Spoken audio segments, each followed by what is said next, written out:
Can you just reflect on the past decade? Is crypto where you are expecting now?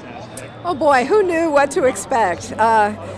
In some ways it's further along, and in some ways it's not as far along. I did not anticipate the altcoin craze. I did anticipate, as you know, the crazy leverage, but it's funny, I thought that the crazy leverage and speculation was going to be coming from Wall Street because that's the hedge fund game. In fact, actually, it was the individuals who worked for hedge funds that broke off and formed their own firms, and instead of the classic hedge funds and the big banks playing the game. So in some ways it's faster, in some ways it's slower, and in some ways it's exactly as expected, and in others it's very different. Very well-rounded answer. A lot of people are saying in order for mass adoption, crypto has to prove its use cases. What use case are you the most excited about? I've always been the most excited about the most basic, which is store of value and use of Bitcoin as money. To me, the most exciting thing that's happened in the last few years is the Lightning Network.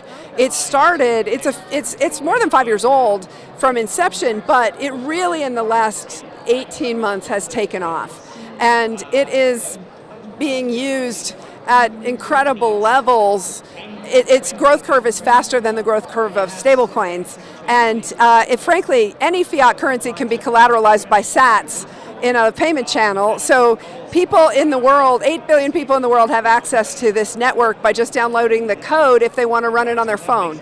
And they can create and transact in fiat currencies without permission by running it on their phone. And it's just a matter of time before that tips and becomes, I think, ubiquitous. My guess is that is what we will be talking a lot about in the next 5 years, the Lightning Network and payments.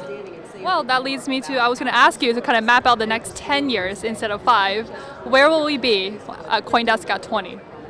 Oh boy, a lot bigger. I think, I heard something this morning in a discussion of AI, we were talking about it in the early panel, that Bitcoin in particular, I give the credit to Dr. Adam Back, who created Hashcash, which was one of the building blocks for Bitcoin, that he was trying to solve the email spam problem by having someone who had a legitimate email put up a fraction of a penny to put some skin in the game. That was the concept of Hashcash, and frankly, I think this is where AI is going to be differentiated. Is it real or is it artificial? If it's real, then someone's going to put actual sats behind their content, and you'll know that it's real. And the message will have sats associated with it. We're seeing that start to develop with the Nostr network, which is a relay network, truly decentralized,